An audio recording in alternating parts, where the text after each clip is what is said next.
Seja bem-vindo ao Conversa Capital. Recebemos esta semana Miguel Pinto Luz, Ministro das Infraestruturas e Habitação, membro da Comissão Política do PSD. Muito obrigada por estar aqui com a Antena 1 e com o Jornal de Negócios. Como sempre acontece, começo por lhe perguntar o que é para si neste momento capital em Portugal. Antes de mais, muito bom dia, muito obrigado pelo simpático convite. Eu entendo que, de uma forma muito curta, muito breve, que capital é termos estabilidade política e é aquilo que parece que alguns partidos não querem. E por isso, uma resposta muito direta, que às vezes os políticos não as dão: estabilidade. Também para uma resposta direta, pergunto-lhe o seguinte. O Primeiro-Ministro acusou o PS, e ainda ao encontro daquilo que acaba de referir, de tentar cortar a cabeça ao Governo. Mas o que lhe pergunto é se não foi o Primeiro-Ministro que pôs a cabeça do Governo na guilhotina ao apresentar uma moção de confiança. Naturalmente que não. Esse assunto já foi subejamente discutido. O Governo não tinha outra solução se não apresentar a moção de confiança. O Partido Socialista queria objetivamente continuar esta novela, continuar nesta senda de radicalismo. Aliás, é um partido que se radicalizou, que se aproximou muito das posições do Chega. Há dias um companheiro meu de partido, que é atualmente também Presidente da Assembleia da República, dizia, e bem, que o Partido Socialista fez pior nos últimos 6 meses à democracia do que o Chega em 6 anos. E por isso é objetivamente assim. É um partido fundador da democracia. É um partido que tem um legado histórico único. E estes dois partidos, o PSD e o PS, que tinham de alguma forma um monopólio da realidade, os partidos moderados do centro, neste momento há um dos partidos que objetivamente coloca os interesses e a agenda pessoal do seu líder, os interesses do seu próprio partido à frente dos interesses nacionais. E é isso que o PSD tem vindo a dizer e que o líder do PSD tem vindo a dizer. Então não houve precipitação, não fizeram isso apenas porque havia uma comissão parlamentar que o PS tinha anunciado, portanto foi com plena convicção que avançaram com essa decisão. Essa cortina de fumo da CPI... Não, é porque voltaram atrás depois no debate, daí a dúvida, não é? Não se voltou atrás, eu já explico. Essa cortina chegaram a aceitar ir até aos 80 dias de duração, não é? Essa cortina de fumo, acho deliciosa aquilo que se discute hoje no espaço público, porque quando temos o líder do Partido Socialista que diz que há CPI com eleições ou há CPI sem eleições, é absolutamente neutro a avaliação se temos ou não temos a CPI, porque ela existirá de qualquer das formas. Ou então não acreditamos na palavra do secretário-geral do Partido Socialista. Também o podemos fazer, mas ainda assim tenho como credível a sua palavra e ele foi claro a dizer que temos CPI antes e teremos CPI depois. Portanto, nem esteve nas variáveis de avaliação do PSD ou do Governo a possibilidade ou não de ter CPI. Claramente colocámos em cima da mesa, o que o Governo colocou em cima da mesa foi a inexistência hoje de estabilidade política, um clima de suspeição permanente imposto pelo Partido Socialista, que se radicalizou. Veja, aquele debate da moção de confiança é paradigmático. O partido mais radical naquele areópago da democracia foi precisamente o Partido Socialista. É que nem o Chega, desta vez, foi tão radical como o Partido Socialista. E, portanto, esta ânsia de um líder do Partido Socialista que hoje é fraco, que já há demonstrações claras dentro da sua bancada e do seu partido já se posicionarem para o futuro. É claro, hoje, o Negócios hoje tem um artigo de opinião muito claro também sobre isso. Na votação também se percebeu isso. Refiro-me concretamente a Fernando Medina, naturalmente. E, portanto, é um líder que precisa urgentemente de legitimação e precisa de guerra para aglutinar as suas tropas. Mas pelo que diz, interessava ao PS ir para eleições neste momento? Parece que sim. É uma pergunta que todos os portugueses hoje fazem. Porque o Governo foi claro a dizer que não queria eleições, queria concluir a legislatura. O PSD foi claro, o CDS foi claro, a Iniciativa Liberal foi clara. Ninguém quer eleições. Aliás, as sondagens todas assim o dizem. Os portugueses não querem eleições. Porquê é que vamos para eleições? Agora, colocar-se o anátema, o ónus no Governo, pela utilização de um instrumento, que é um instrumento democraticamente legítimo, como todos os outros, como a moção de censura o é.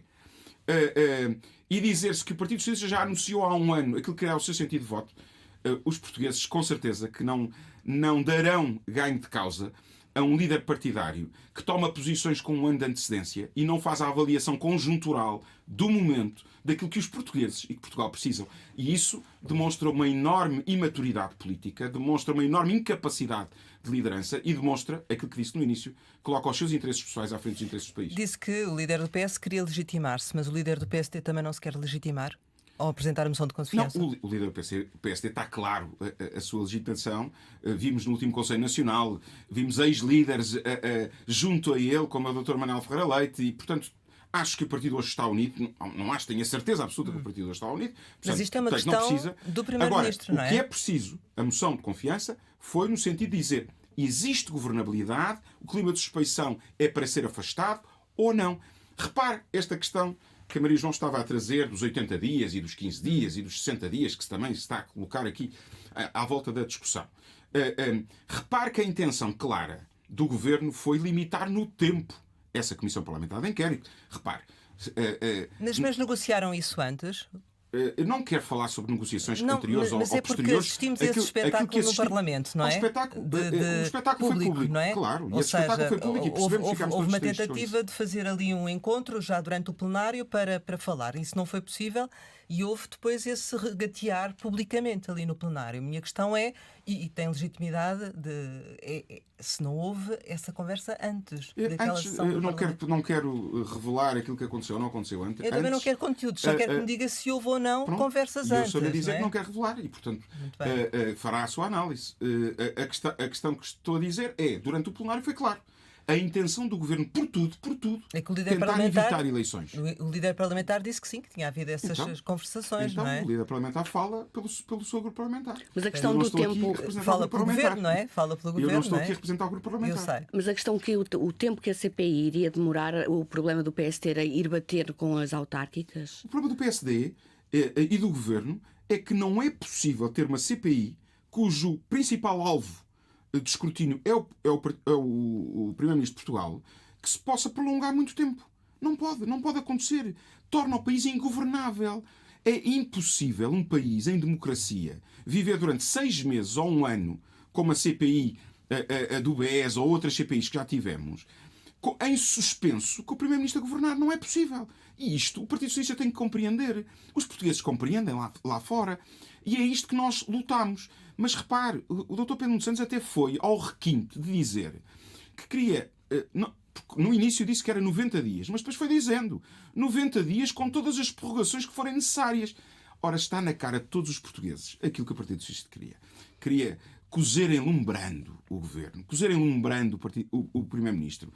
E o Primeiro-Ministro é um homem de fazer, de decidir. Este Governo é um Governo de fazer, de decidir. E, portanto, não é um Governo para ficar enlumbrando. É um Governo de ação. E um Governo de ação precisa de ter as condições de governabilidade para agir.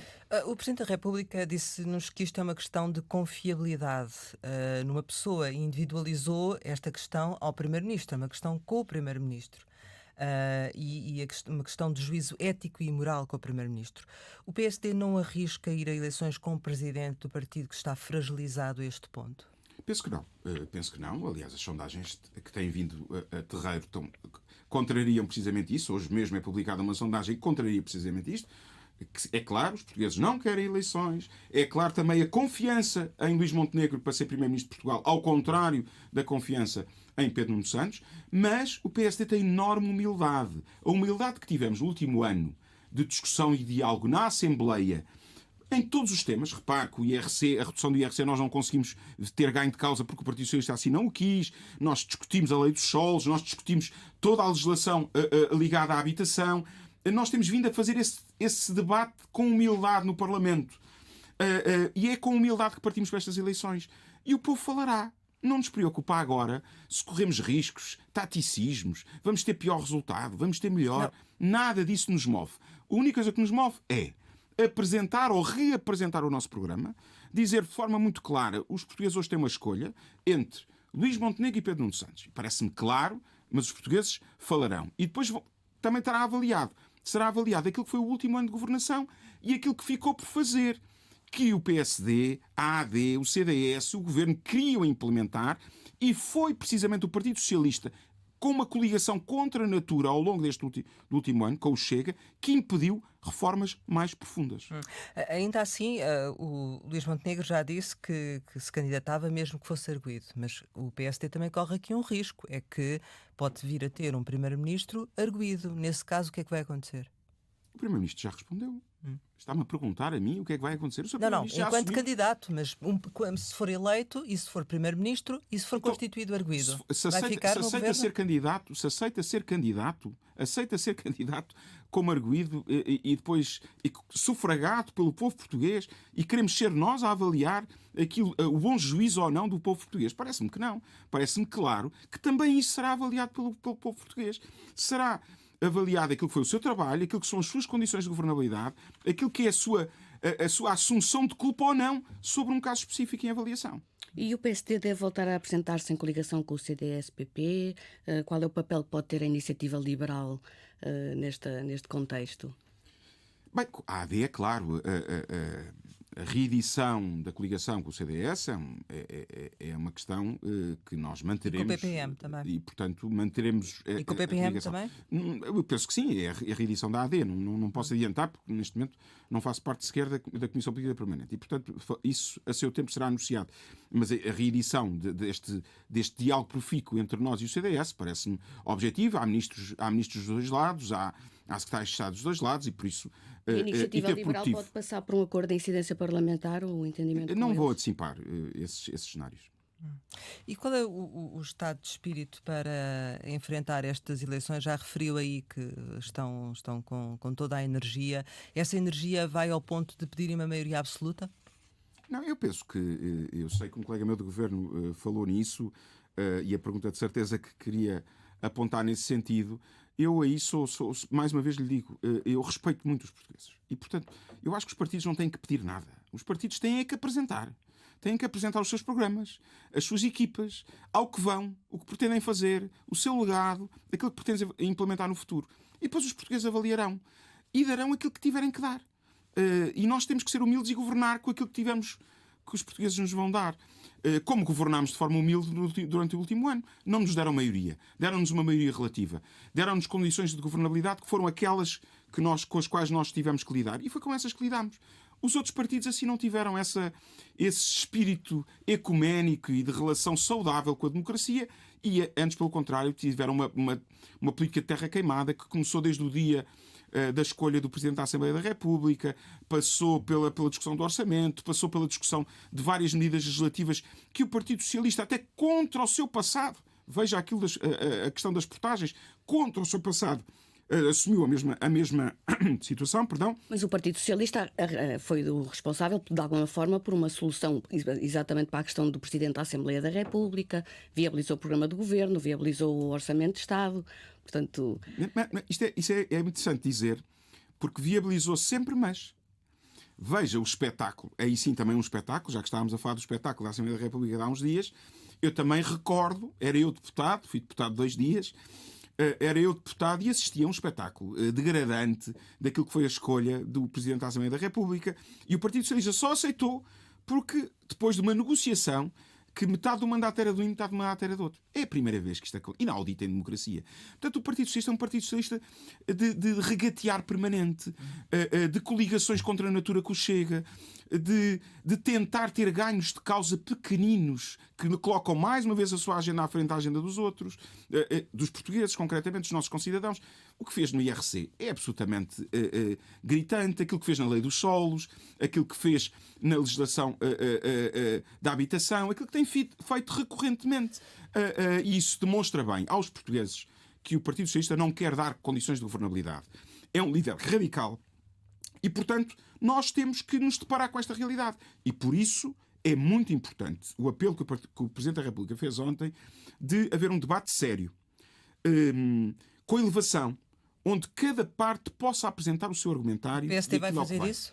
Naturalmente, o PSD só tem feito isso. Nós nunca descemos o nível do debate, nem na Assembleia da República, nem fora dela, e, portanto, sempre com respeito por todas as partes. Mas voltando à minha questão, acha possível terem essa maioria absoluta ao longo do tempo que se segue, conseguirem conquistar essa maioria absoluta? É uma discussão que nem me interessa ter, sinceramente, e não deve interessar a ninguém dentro do PSD. Então o objetivo é ganhar independentemente de por quanto? O objetivo é apresentar de uma forma clara aquilo que é a nossa agenda, aquilo que é o nosso programa, aquilo que é as nossas e ganhar as condições, eleições. as nossas equipas, e com isso ter ganho de causa junto dos portugueses para ganhar as eleições, com condições de governabilidade que serão aquelas que os portugueses nos venham a dar. Não vamos antecipar cenários de maioria de esquerda, maioria de direita, o que é que faremos neste cenário? Não, nós só temos um cenário colocado na agenda. É o cenário de apresentar as nossas ideias, o nosso programa e ganhar estas eleições com a governabilidade que os portugueses quiserem. Ou seja, o cenário de viabilizarem um governo do PS nas mesmas condições em que o PSD teve nestas últimas eleições ainda não tem resposta por parte do partido. Acabei de dizer, é um cenário que nem colocamos em cima da mesa porque só colocamos o cenário de vencer estas eleições com o programa que temos. Falou no Presidente da República e, enfim, nos alertas que deixou ficar relativamente à campanha. Que intervenção é que o Presidente da República teve junto do Governo e do PSD relativamente a esta moção de confiança? Junto ao PSD não faço a mínima ideia. E junto do Governo? É uma relação direta entre o Primeiro-Ministro e o Sr. Presidente da República e não me cabe a mim aqui revelar o que quer que seja sobre essa relação. Mas isso chegou à reunião do Conselho de Ministros? A existência desse diálogo ou não? O Conselho de Ministros também, as reuniões do Conselho de Ministros são reservadas e, portanto, aquilo que se discute na reunião do Conselho de Ministros também fica na reunião do Conselho de Ministros. Sim, certamente poderia não revelar o conteúdo, mas dizer se essas conversas tinham existido ou não. Não vai levar a mal, mas não vou Muito bem. adiantar nada. Qualquer das formas, como é que qualifica neste momento a relação entre o Governo e o Presidente da República? Institucionalmente saudável, de duas instituições que se respeitam, mas mais do que isso estamos a falar de seres humanos que também se respeitam. Luís Montenegro tem um profundo respeito por Marcelo Rebelo de Sousa, pelo professor Marcelo Rebelo de Sousa, e penso que é recíproco, é público e notório. O que é que retirou da intervenção do Presidente da República quando anunciou as eleições? É um Presidente da República preocupado com o futuro do país, preocupado com a situação. É um Presidente da República que teve um segundo mandato muito difícil e, portanto, percebo as suas preocupações. Percebo a sua ansiedade, os seus anseios, percebo aquilo que está a viver. E a questão de dizer que quer que o debate seja digno, para si, isso quer dizer que a SPI não viva, fique-se fora da campanha eleitoral? Nós não queremos que fique fora nenhum tema. Os partidos que tragam os temas que quiserem, depois os portugueses farão essa avaliação. Agora, o apelo foi claro. Vamos discutir aquilo que interessa de facto aos portugueses. Vamos discutir aquilo que interessa ao futuro dos nossos filhos. Vamos discutir aquilo que importa a Portugal. E é isso que é o apelo do Presidente da República. O PSD dirá presente para essa discussão saudável. Uma última questão relativamente a esta área política, que é de que forma é que o calendário eleitoral vai colidir, das legislativas vai colidir com as autárquicas? Ou seja, haverá aqui realmente uma necessidade de repensar os candidatos autárquicos em função também das listas para as legislativas? Como é que vocês vão fazer essa gestão? É algo que o partido a seu tempo anunciará. Já percebi por estes dias que o Partido Socialista já terá tido uma posição, penso eu que li isso, alguns. Claro que isso pode condicionar algumas das escolhas e, portanto, isso é uma análise que tem que ser feita, mas também os candidatos não estavam todos escolhidos e, portanto, para mim é claro que alguém que se apresenta para uma luta eleitoral autárquica não pode estar em dois carrinhos ao mesmo tempo e, portanto, acho que temos que ser criteriosos nessa escolha. Há sempre lugares a exceções muito específicas, muito circunstanciadas, mas por princípio penso que o princípio do foco, da atenção, do cuidado, do respeito pelos eleitores deve existir e, portanto, se estou a apresentar-me a uma candidatura autárquica, não me vou apresentar concomitantemente com 2 meses de diferença a uma candidatura legislativa. Mas é algo que podem haver exceções. E admite ser candidato autárquico, Sr. Ministro? Eu não. Isso eu já disse há muito tempo que deixei essa página autárquica, deixei-a já muito bem fechada, com muito orgulho de tudo aquilo que fiz e agora estou noutra etapa da minha vida. E candidato a líder do PSD, como já foi? Também não, de maneira nenhuma. Hoje estou muito, muito realizado a fazer aquilo que estou a fazer na pasta das infraestruturas, na habitação, muito realizado a fazer parte deste governo. Um governo que espantou muita gente em termos de poder de convocatória, chamou muita gente boa da sociedade civil, que há muito não se via. O PSD conseguiu fazer isso, conseguiu trazer gente da sociedade civil tanto para as listas legislativas como para o governo. E isso é muito saudável de percebermos que, afinal, o PSD está vivo e tem o poder de convocatória ainda forte como teve no passado. Estes 3 meses de suspensos sobre o futuro do que vai acontecer ao país não vão afetar, do seu ponto de vista, aquilo que é o normal andamento da economia nacional, enfim, do trabalho que estava em curso, ou há realmente áreas que podem ficar prejudicadas com este processo? Eu penso que não. Eu penso que, naturalmente, eu costumo dizer que um governo de gestão não é um governo parado. É um governo que tem que continuar a manter Portugal a funcionar. E isso é claro. Por isso é que é um governo de gestão que tem que continuar a gerir o país. E depois há dossiês que são ou pela sua magnitude ou por decisões que já tomadas ou por consensos alargados que vão continuar. De certeza que na segunda parte da entrevista falaremos deles. Olha, o tema do aeroporto. O prazo que a ANA tem para apresentar agora a segunda fase da discussão pública, a consulta aos stakeholders e o relatório final dessa consulta, esse está a contar. E, portanto, o prazo final dos 36 meses está a contar. Não para por causa destas eleições. O mesmo, os grandes investimentos públicos que estão a decorrer na alta velocidade, esses não param, as obras, a habitação, o PRR, os fundos comunitários, tudo isso está a acontecer e o Governo está a gerir e está a manter. E isso é o compromisso que temos com os portugueses e esse não podíamos de forma nenhuma falhar. Portanto, o PRR não vai parar, não é? Nem PRR, nem fundos comunitários, nem grandes investimentos públicos mesmo fora do PRR. Estamos aqui a falar do aeroporto. É um investimento que não é público, como é sabido, mas não vai parar. A alta velocidade também não é PRR. A alta velocidade é CEF. São fundos europeus. A alta velocidade também não vai parar. E, portanto, e a venda da TAP? A venda da TAP é algo que não há urgência, como houve há 10 anos atrás, de fazer de fechar esse processo. E, portanto, este Governo não fará, com certeza, nem o lançamento formal, já que ele está a decorrer, como é sabido, estão avaliações a serem feitas, a par pública. Esse processo, se quiser, de preparação, continua. Aliás, porque tinha sido iniciado pelo anterior Governo. E, portanto, já tinha o decreto-lei da privatização feito? Estava a ser elaborado. Por assim dizer, eu tinha-me comprometido com um prazo. E, portanto... Mas vai continuar a fazê-lo ou não? Não, o decreto-lei, como lhe disse aqui, não vamos aprovar em Conselho de Ministros nada. Mas podia deixar pronto para um futuro Governo. Isso, o Governo, como lhe digo, parte do trabalho é também de continuar trabalho de estudo, de avaliação, de produção, que depois fará parte de uma pasta de transição para este Governo ou para outro Governo qualquer. Ou para mim próprio ou para outro Ministro das Infraestruturas, mesmo que seja com o mesmo Governo. E ainda não recebeu as avaliações à TAP? Não recebi. Quem recebe é a parte pública, mas informado. Está previsto para a próxima semana? Tem já alguma noção do que poderá ser ou não? Não faço ideia. Não faz ideia. Mas vai ser concluído esse processo, não é? Vai ser entregue à par pública? Estou convencido que sim. E as negociações? Tem que ser feita à par pública. E conversas com eventuais interessados, que já houve, mas se houvesse intenção por parte desses interessados, porque admito que tenham ficado também agora um bocadinho inquietos sobre o que vai acontecer, voltaria a mantê-las? Sim, claro. Estão previstas? O Governo representa Portugal. E, portanto, quando interessados querem falar com o Governo português, nós temos que falar. Agora, temos que documentar, tem que ficar documentado esse diálogo para poder ser transitado numa pasta de transição para um próximo Governo. Isto é assim, é saudável em democracia. Repare que eu, há 10 anos, quando fiz a minha pasta de transição com o Ministro Pedro Marques, era uma pasta de transição com densidade. Estava tudo documentado. E eu penso que tem que ser assim, saudavelmente, porque o trabalho produzido, concorda ou não concorda, o próximo Governo pode utilizar ou não utilizar. E isso é que, agora, terra queimada, uma atitude manicaísta, tudo o que foi feito no passado foi mal feito.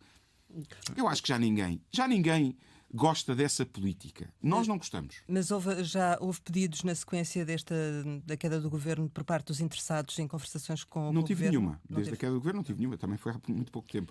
Mas vimos os interessados na comunicação social virem logo a terreiro que mantêm o interesse. Portanto, isso é bom sinal. Daí a minha pergunta.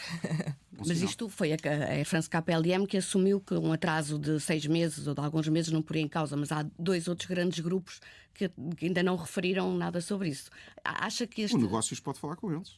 Mas acha que um atraso neste processo pode pôr em causa este interesse destes grandes grupos, até por alguma situação particular da TAP? O interesse não, mas olhe que o mercado, como todos os stakeholders dizem, está no momento certo para proceder a esta venda.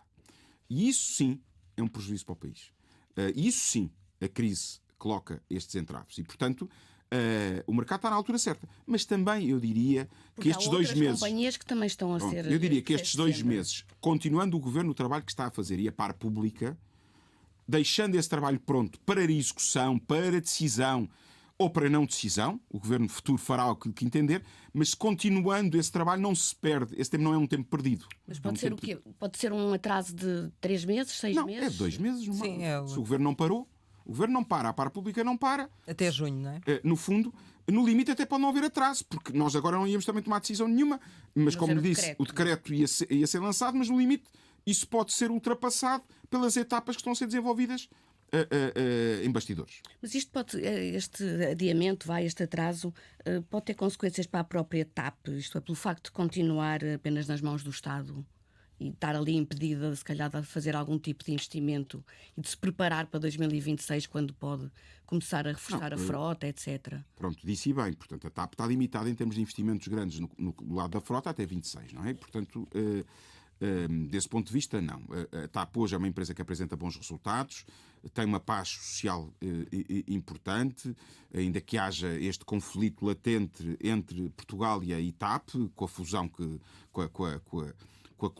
quando colocarmos a Portugal é dentro da TAP SA, e, portanto, ainda assim hoje é uma empresa que não é por acaso que tantos interessados têm vindo a terreiro. E estou convencido que não é este atraso que vai pôr em causa, do ponto de vista da gestão e do ponto de vista dos resultados, nada. Relativamente às negociações com a ANA para melhorar a proposta feita relativamente ao novo aeroporto, enfim, o Governo mostrou algumas dúvidas sobre a proposta. Em que ponto é que fica agora essa situação, essas conversações? A posição do Governo foi clara e manteve-se, e, portanto, o diálogo tem existido, mas agora é tempo de ouvir os stakeholders e, portanto, faz parte do processo. E no final desse período de 6 meses de discussão pública, todos os stakeholders, haverá um novo relatório. E depois a discussão continuará entre o Governo e a ANA. Até esse relatório não haverá grandes conversas com a ANA. Pode ir havendo, quer dizer, e lá está, eu acho que essas etapas não se perdem. E, portanto, são etapas que são ganhas. E, portanto, haverá sempre processo evolutivo. E no final desse relatório também ficamos a saber aquilo que os stakeholders pensam. É importante ouvir os stakeholders para perceber o que é que todos pensam à volta deste grande investimento. Agora, a posição do Governo foi clara. Não encontra no relatório apresentado no High Level Assumption Report dados que de alguma forma alicercem a avaliação de 8,5 mil milhões, nem o prazo. Mas, portanto, para que valor é que acha que seria? Não sabemos, nós não temos os dados para fazer. E, portanto, nós agora, essa discussão, não vou regatear agora valores com a ANA, mas as nossas equipas estão a trabalhar. O Governo, como sabe, aprovou a constituição de uma estrutura de missão para gerir, vão ser nomeados os elementos para essa estrutura de missão, para poder gerir também esse processo, co-gerir com o Governo esse processo, e essa discussão tem que ser feita. E, portanto, aquilo que relevamos do relatório foi aquilo que eu sempre disse. É importante aquilo que a ANA deixou absolutamente claro, que fará a construção do novo aeroporto sem recorrer a verbas do Estado, do Orçamento de Estado, e sem recorrer à partilha de receitas, que também havia uma dúvida se nós íamos alocar a partilha de receitas para aqui. Não. É a ANA que se endivida e que faz o investimento, claro, alicerçado em prazo e em taxas.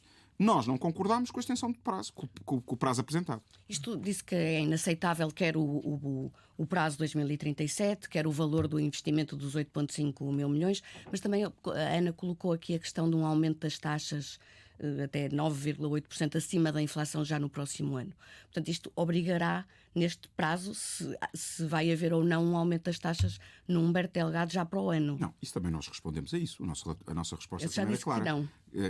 Tanto a ANAC como nós dissemos, entendíamos que tínhamos dúvidas da legalidade do aumento de taxas imediato para poder provir investimentos futuros. Não. E, portanto, como? Ter dúvidas... Com este governo não é não. Deixe-me só corrigir. O governo não disse que era inaceitável. A nossa postura negocial com a ANA não é uma postura de disruptiva. É uma posição de dizer assim: os senhores apresentaram 8,5 mil milhões de euros. Nós não temos dados no vosso relatório e não tinha que haver. Isto é um relatório preliminar. Se fosse o relatório final, não demorava 6 meses, tinha que ter muito mais tempo. Eles em 6 meses apresentaram um relatório. E nós dissemos: o relatório não tem evidências de que o custo possa ser 8,5 e nós entendemos da nossa análise que pode ser menos. O relatório não tem evidências de porquê que vocês querem uma extensão de 30 anos, nós entendemos que pode ser menos. E, portanto, é nessa atitude, é uma atitude mais dialogante do que é inaceitável. Não. E, portanto, mas disse que ia ser intransigente, disse assim algumas palavras. Na defesa do interesse público, do interesse dos portugueses, absolutamente. Ao ponto de lhe dizer. Então, e se não chegarmos a acordo, como é? Se não chegarmos a acordo, é claro. O contrato prevê. Respeitar a concessão, é isso? Como é lógico. Então, mas qualquer governo. Mas eu estou convencido que falo por qualquer ministro desta pasta, presente ou futuro. Repare. Se o governo português, no final dos 36 meses, não chegar a acordo com a ANA e não concordar com os objetivos... Mas isso vai-lhe sair caro também ao Estado, não é? Qual seria o valor da indenização que teriam de pagar a ANA? Maria, já houve não notícias que dizem que o governo já tinha essas contas feitas. Não quero que eu antecipe aqui isso, pois não. E, portanto... a questão não é essa. Acho que não estávamos a fazer um bom serviço público aos portugueses e à defesa do interesse do Estado, que não é do governo, é o interesse do Estado, e o Estado somos todos nós, divulgar esse tipo de coisas aqui. Mas isso também tem um custo para o país. Nós estamos, não é? Tem este custo. Tem esse custo, mas também tem um ganho. Porque o resgate ficamos com uma concessão. A tal concessão que todos dizem que é milionária e que gera muita riqueza para o Estado. Portanto, tem sempre os dois lados. Não se resgata. A concessão tem um contrato e tem uma cláusula clara de como é que se calcula esse resgate. E, portanto, é nesse resgate, nessa cláusula que nós nos basearemos. Mas, eu sou um otimista militante. Eu acredito que vamos conseguir chegar a bom porto. Mas tenho que avisar os portugueses de forma frontal, transparente. Se não chegarmos a acordo, como é que fazemos? É óbvio. Quando não chegamos a acordo, ficamos sem acordo? Não. Os portugueses podem ter uma garantia.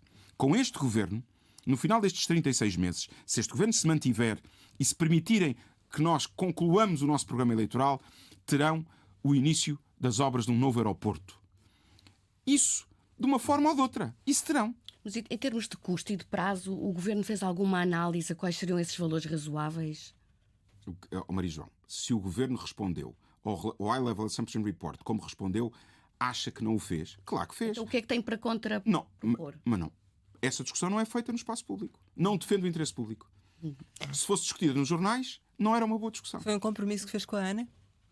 Esse tipo de postura foi um compromisso que estabeleceu com a ANA? Este tipo de postura é um compromisso que eu tenho com os portugueses. Não, estou a lhe perguntar isso porque a ANA também tem tido essa reserva. Mas eu estou-lhe a responder. Eu não tenho compromissos com a ANA. Eu tenho um compromisso com os portugueses. O único compromisso que eu tenho é com os portugueses. E, portanto, para mim é muito claro. Eu não defendo o interesse dos portugueses se eu estiver a dar entrevistas todas as semanas e a dizer qual é o valor que o governo quer para resgate. Quanto é que o governo acha? Mas estas discussões fazem-se assim. Isto já disse aqui que a ANA apresentou na proposta e cumpriu aquilo que o governo tinha pedido de não onerar o erário público com a questão do aeroporto, nem sequer a parte da partilha de receitas. Mas, de alguma maneira, apesar de não haver encargos diretos para o Estado, pode haver encargos indiretos. Isto eu estou a pensar, por exemplo, na questão da desminagem ou da transferência da Força Aérea. Isto há um custo quantificado para, no fundo, qual é o custo indireto que o Estado tem? Para já não é um custo indireto. É para nos chamar custo direto, não é? Mas chame custo direto. Okay. Porque parte do acordo, quem decidiu a localização fomos nós, certo? Sim. E, portanto, nós podíamos ter escolhido um terreno que não tivesse esse custo. E, portanto, não estamos a imputar isso na construção do novo aeroporto. Parece justo. A decisão foi do Governo e quem tem lá um campo de tiro é o Governo. E, portanto, o Governo e a Defesa, e agora estando em gestão, não iremos com certeza tomar essa decisão. E, portanto, mas não se perde tempo com isto, porque ainda estamos no período de análise. A Defesa Nacional, o Ministro da Defesa e eu próprio e as equipas têm vindo a trabalhar para uma nova localização. Para Mértola.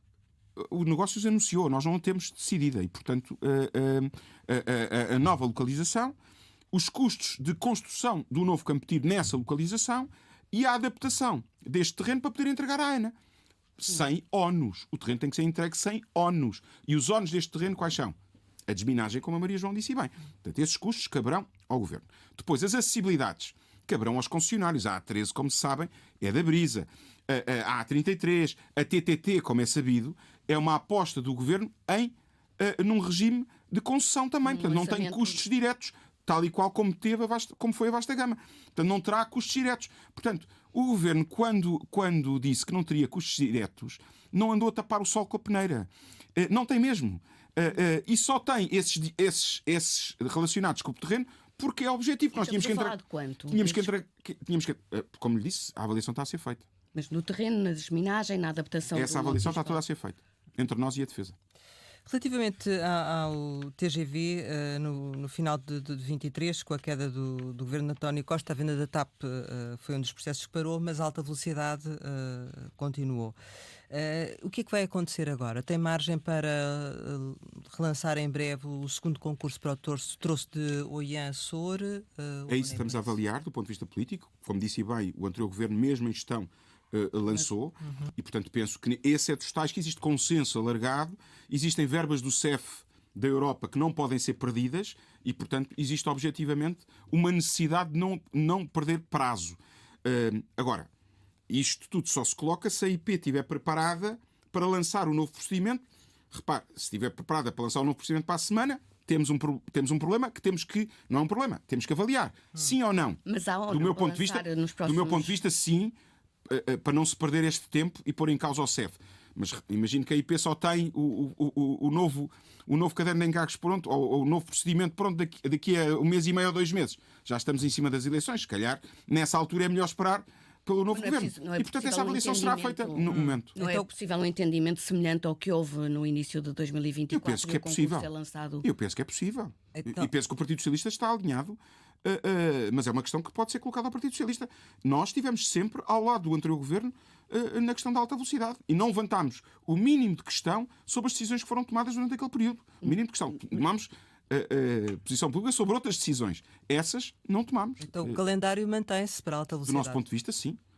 Mas mantém-se com este atraso que houve da PPP2 ter ficado certo. Na situação que ficou. E este novo concurso, para este troço que ficou, no fundo, este concurso que ficou deserto, vai ter uma subida de preço ou uma redução do volume de obra? É isso que está a ser desenhado pela IP. E, portanto, não quero antecipar aquilo que está a ser desenhado pela IP, mas, objetivamente, será uma das duas soluções. A Maria João, tão experiente que é nesta área, já deu uma das duas soluções possíveis. Não é? Gostava era que me dissesse qual é que vai ser. Mas ainda está a ser avaliado os prós e os contras de uma e de outra, não lhe posso antecipar aqui. Isto, pronto, este tal concurso ficou deserto, não é? Isto é, o Estado está de alguma maneira a perder tempo por lançar concursos com preços demasiado baixos? Sem dúvida nenhuma. Concordo a 200% com aquilo que disse. A contratação pública não é fácil, mas o Estado tem que melhorar a sua capacidade de projeto, a sua capacidade de antecipação, a sua possibilidade, a sua capacidade de fazer avaliação de custos. E isso é importantíssimo. Por isso é que é importante nós cada vez mais capacitarmos o Estado com os melhores quadros possíveis. A estrutura de missão que criámos dentro do IMT foi precisamente para isso. Porque parece que é uma balança desequilibrada. Os privados têm sempre mais técnicos, melhores técnicos, com mais poder de poder intervir sobre os processos. O Estado nós temos muito talento, muito conhecimento no Estado, que temos que acarinhar, temos que pagar melhor, temos que poder potenciar e atrair talento de fora para poder contrapor nesse ponto. E, portanto, repare que este segundo concurso, e eu tenho que o dizer aqui aos portugueses, eu quando cheguei, foi-me pedido para haver um reforço deste segundo concurso. E houve de 300 milhões. E houve de cerca de 300 milhões. E assim passado uns meses não foi suficiente.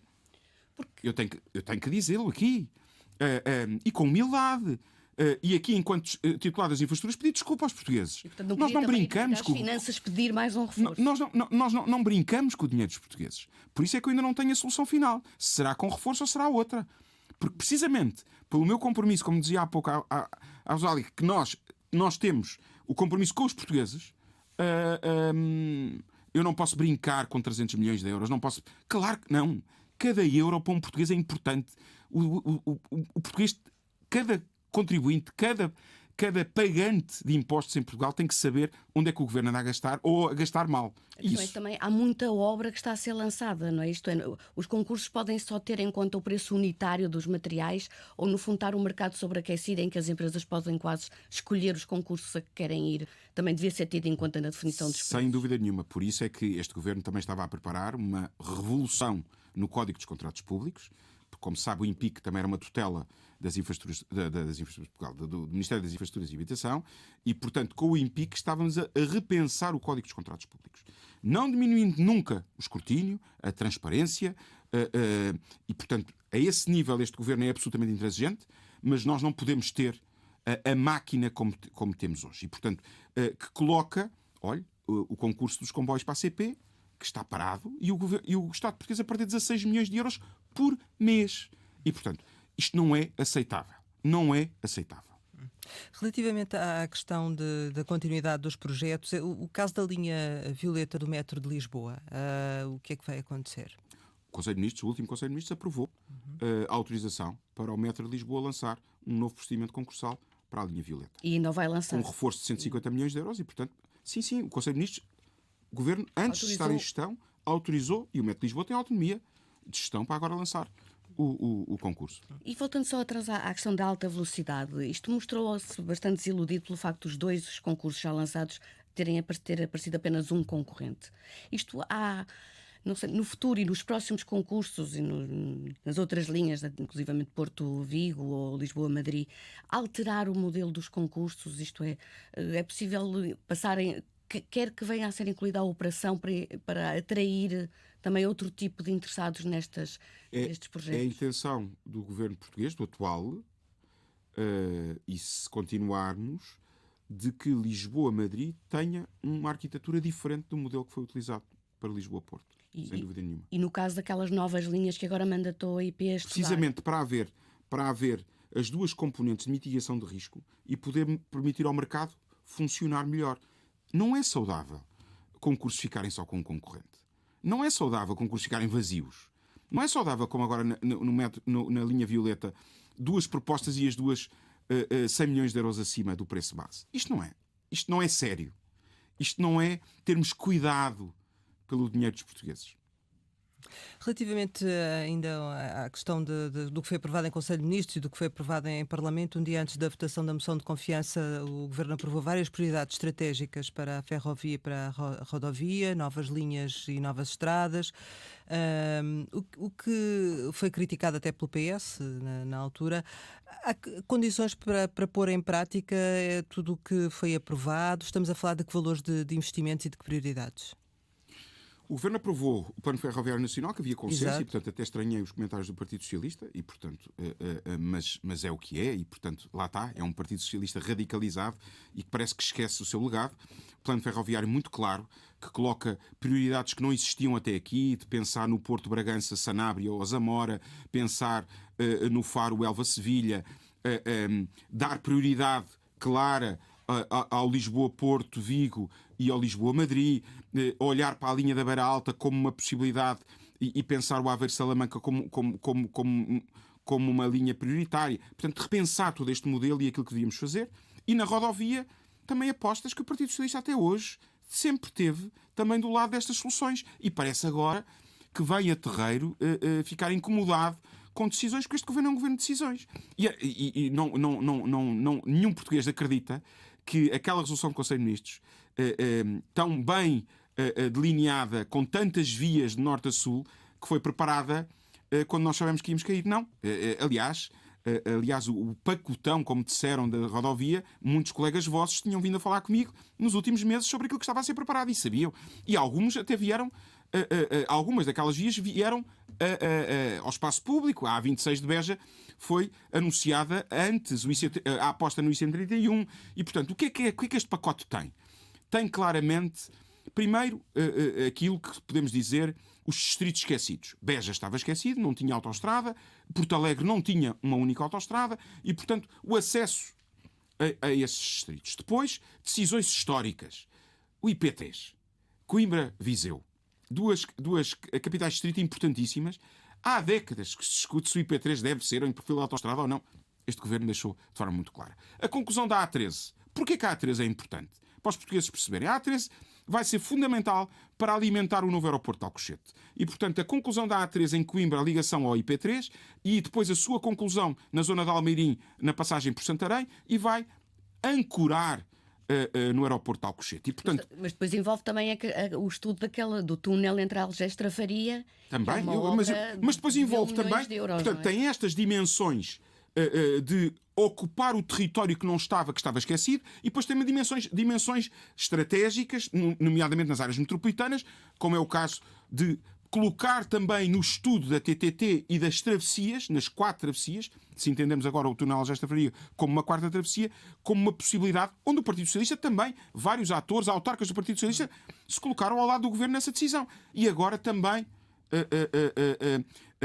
colocaram em causa esta questão. E, portanto, o túnel Algestra-Faria é essencial para o fechar da malha daquilo que é mobilidade urbana, nomeadamente o metro a norte do Tejo e o metro sul do Tejo, a ligação a Algés, a continuação da Cril e, portanto, criar uma verdadeira área metropolitana coesa. Mas quer aproveitar também o fim do contrato da Lusoponte para a concessão do túnel Algestra-Faria? Esse é o mandato que foi dado à IP. Pensar como é que as 4 pontes podem ser financiadas numa única operação de concessão. Portanto, o lançamento de um novo concurso para a concessão da Lusoponte englobaria também a TTT e o túnel. Se os estudos vierem a entender que é viável essa solução. E por isso, este governo, respondendo diretamente, há obras ali que já estão em pipeline, há outras obras que estão para estudos. Como é lógico, o túnel tinha que se ninguém ainda tinha falado do estudo, nós temos que mandatar a IP para proceder aos estudos. Isto estava agora a falar dos projetos na parte rodoviária,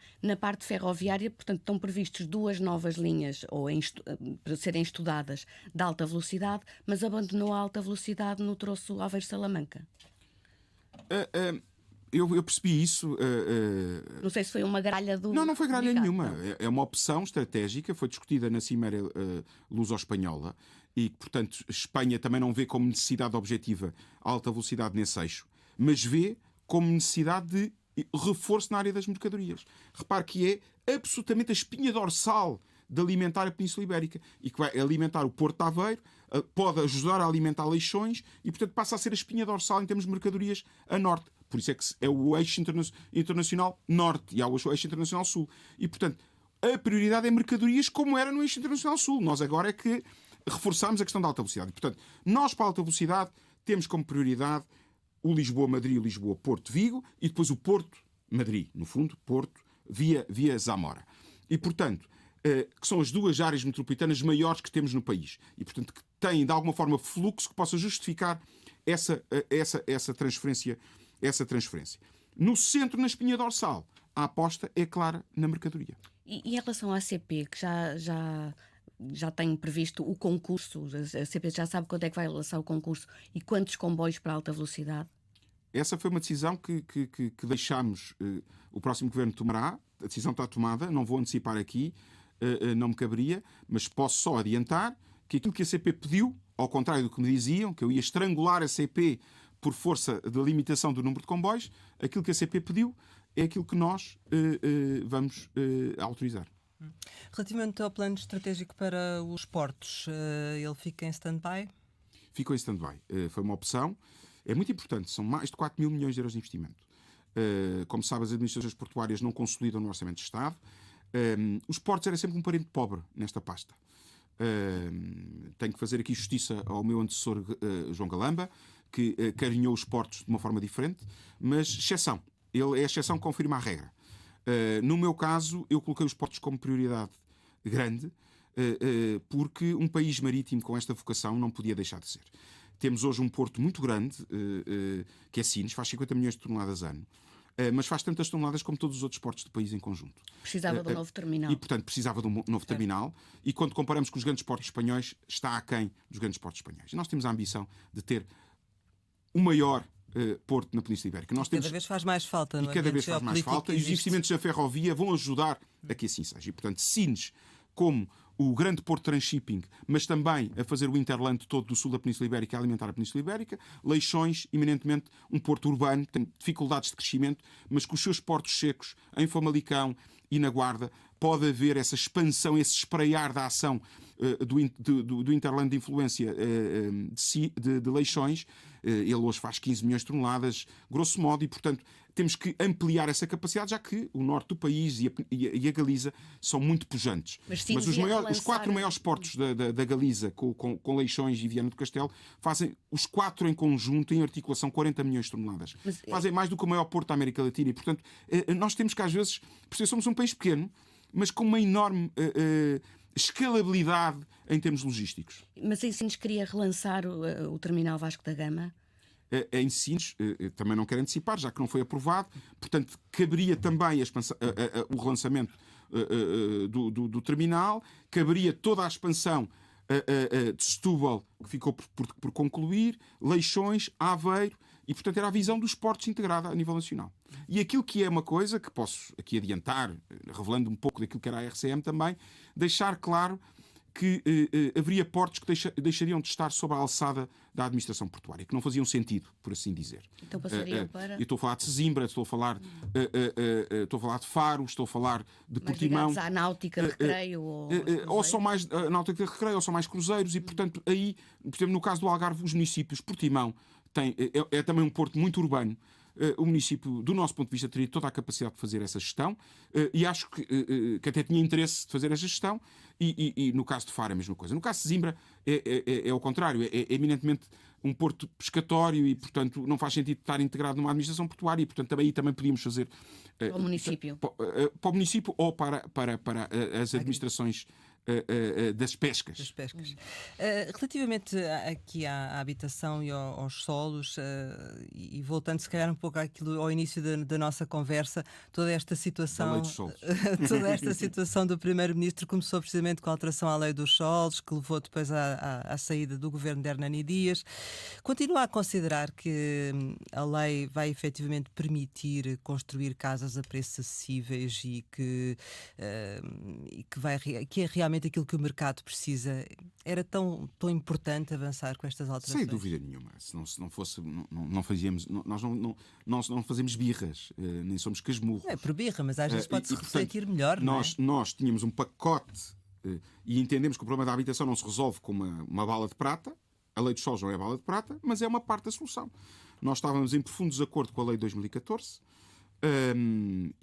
e de um governo também da AD, e, portanto, mas não concordámos com essa visão, e, portanto, nós entendíamos que tínhamos que alargar essa capacidade de construir cidade em contiguidade, com respeito pelo ambiente, com respeito por solos com aptidão agrícola. E, portanto, isso ficou claro. Nós continuamos a achar que esta lei é absolutamente essencial. Agora, vamos relativizar. O Partido Socialista fez exatamente o mesmo, só que só permitiu aos terrenos que pertencessem aos municípios. A diferença para esta é que nós autorizamos também aos terrenos dos privados. Porquê é que a lei socialista não funcionou? Porque verificou-se, mas um bocadinho como o Partido Socialista nos habitou, com pouco estudo, pouca preparação, fez uma lei. Não se apercebeu que os municípios não têm terrenos. E, portanto, os terrenos fazem parte dos privados. E, portanto, nessa lógica de alguma alergia crónica à iniciativa privada. O que nós fizemos foi dizer que os terrenos privados também podem vir a terreiro, mas 70% do seu uso tem que ser alocado a este tipo de habitação. E ainda ontem, eu e o Sr. Primeiro-Ministro, o Ministro da Coesão, tivemos com o Presidente Isaltino Moraes a entregar 64 fogos, os primeiros do PRR. E o Presidente Isaltino dizia de uma forma muito clara, era absolutamente essencial contrariar aquilo que foi definido em 2014, que essa sim fez explodir o valor dos terrenos e impediu a expansão da malha urbana e impediu a oferta ser ao nível da procura que nós precisávamos. Bom, este governo não vai ter possibilidade de verificar o mérito da legislação, mas... Vai, porque depois das eleições, depois dia 18, cá estaremos. Será outro, certamente. Mas, enfim, no último ano, olhando realmente para o mercado da habitação, e independentemente das medidas que tomaram, nomeadamente ao nível das garantias bancárias, etc., para os jovens, nota realmente já alguma diferença? Porque aquilo que assistimos é que, nomeadamente nos grandes centros, a especulação continua a ser muito e a dificuldade de acesso à habitação continua a ser grande. Por isso, lhe pergunto se realmente neste último ano foi possível produzir algum efeito no mercado. Eu lhe digo no último ano, eu digo nos últimos 6 meses. 26 mil jovens compraram casa com recurso à redução do IMT. Parece-me que este número é absolutamente avassalador. É claro que sim. Ao nível então, de medidas fiscais, não é? E, portanto, essas é que produziram efeito. Claro. Então, mas essas também têm que produzir efeito. As outras vão demorar mais tempo. A lei dos solos não podia produzir efeito nenhum. E depois temos outra que é a oferta pública. Pois, como é que está essa questão? Havia o património do Estado que ia ser disponibilizado aos municípios para a habitação? Eu acho que o Negócios publicitou isso. Já tivemos 2 levas de 27 imóveis de uma vez e de outra que disponibilizámos aos municípios porque era o nosso compromisso. Mas este governo, em 6 meses, foram 27 de uma vez mais 27 da outra. Mas quantos têm identificado para este? O Estado tem milhares de imóveis. Estamos a fazer esse trabalho. É um trabalho hercúleo, mas nós não vamos esperar pelo fim desse trabalho para poder começar a permitir que os municípios ou os privados, em PPPs ou outro modelo, possam agarrar nesses imóveis. Não podíamos, porque senão estávamos aqui 2 ou 3 anos para esperar pelo balanço do que é que o Estado tem. E, portanto, logo que estão identificados, estão a ser canalizados precisamente para servir e para provir aquilo que é o problema nacional, que é a questão da habitação. Havia 2 programas que estavam a ser repensados. Um era o arrendar para subarrendar e a outra questão era o apoio extraordinário à renda, que também está a pensar reformulado. Houve alterações? Não conseguiram? houve. Infelizmente, em relação a esses 2 programas, nós dissemos no Parlamento, a última vez que lá estive, são 2 programas que têm que ser repensados e, portanto, principalmente o arrendar para subarrendar, que manifestamente é mais uma medida, foi uma medida mal avaliada por parte do anterior governo. Fez muita coisa boa, fez outras menos boas, como eu sempre disse, sem ter uma atitude manicaísta. Esta, manifestamente, não surtiu efeito. E relativamente à questão do fundo destinado para ajudar o apoio de emergência ao pagamento de rendas ou prestação de casas, só faltava, creio que, o ok das finanças? Só faltava o ok das finanças e a resolução do Conselho de Ministros. E, portanto, o Governo de Gestão agora não o pode implementar. Mas podiam ter levado ao último Conselho de Ministros. Aquilo já estava praticamente... Pois estava, praticamente, disse bem. E, portanto, nós estudamos, preparamos, mas resoluções do Conselho de Ministros praticamente não as levamos a Conselho de Ministros. Tem que estar, de facto. Vai para a pasta de transição. Vai para a pasta de transição. O que é que lamenta não ter conseguido fazer com esta interrupção que não estava prevista na sua pasta, digamos assim? TAP, reformulação dos programas que disse agora, Código dos Contratos Públicos e algo que gostava muito de ter já implementado, que também estava nesse pipeline e apresentei isso várias vezes, o Arco Ribeirinho Sul. Sente um amargo de boca? Amargo de boca não. Nós, nestas funções nós temos que saber ser príncipes e deixar de ser príncipes no dia seguinte. Temos que estar absolutamente desprendidos da função, absolutamente comprometidos com a função e temos que viver permanentemente nesta dicotomia e sempre que tivermos a agir no interesse nacional e não a servir qualquer outro interesse. Se estivermos assim, estamos bem, estamos tranquilos, estamos de cabeça erguida e a pensar nos portugueses e no nosso futuro. Que é o seu caso, presumo. Sem dúvida nenhuma. Eu gostaria de voltar a esta pasta num futuro governo? O Dr. Luís Montenegro sabe que comigo conta para aquilo que entender e, portanto, não faço a antecipação daquilo que vai ser o futuro e, portanto, aquilo que o Dr. Luís Montenegro decidir terá a oportunidade de falar comigo no futuro e tomaremos uma decisão. Foi fácil assumir esta pasta? Ou é uma pasta difícil? Não é uma pasta fácil, mas é uma pasta muito estimulante. Muito estimulante. Encontrei muita gente boa. Tive uma preocupação profunda de não ter também aqui uma atitude manicaísta, porque pensavam que eu, vindo de uma estrutura partidária, não sou visto como um técnico, sou visto mais como um homem do partido, que tivesse uma atitude persecutória em relação aos que lá estavam. Não. Trabalhei com todos os que lá estavam, com muitos que ainda lá estão, troquei aqueles que tinham que ser trocados e tenho muito orgulho na equipa e nas pessoas que trabalharam neste último ano a apresentar aquilo que apresentaram. Fomos, de facto, uma pasta de fazer acontecer. Chegamos ao final e, como habitualmente, lançamos algumas palavras para uma resposta rápida. A primeira é Cascais. Onde nasci, onde educo, crio, onde sou feliz. Conferências do Estoril. Um passado que guardo no coração. Corrupção. Combate até à última gota de suor. André Ventura. Radical. Pedro Nuno Santos. Impreparado. Almirante Gouveia Mel. Um homem que respeito, que fará o seu caminho, não terá o meu apoio. Papa Francisco. Uma inspiração. Pai. Amor. Gêmeas. Pilar e Rosarinho. Ambição. Ser feliz. Saudade. Da minha avó. Portugal. Sempre. Sr. Ministro Miguel Pinto Luz, muito obrigada por ter estado aqui com a Antena 1 e com o Jornal de Negócios. Pode rever este Conversa Capital ao Ministro das Infraestruturas e Habitação no site da RTP. Nós voltamos para a semana, sempre neste e esta hora, e claro, contamos consigo.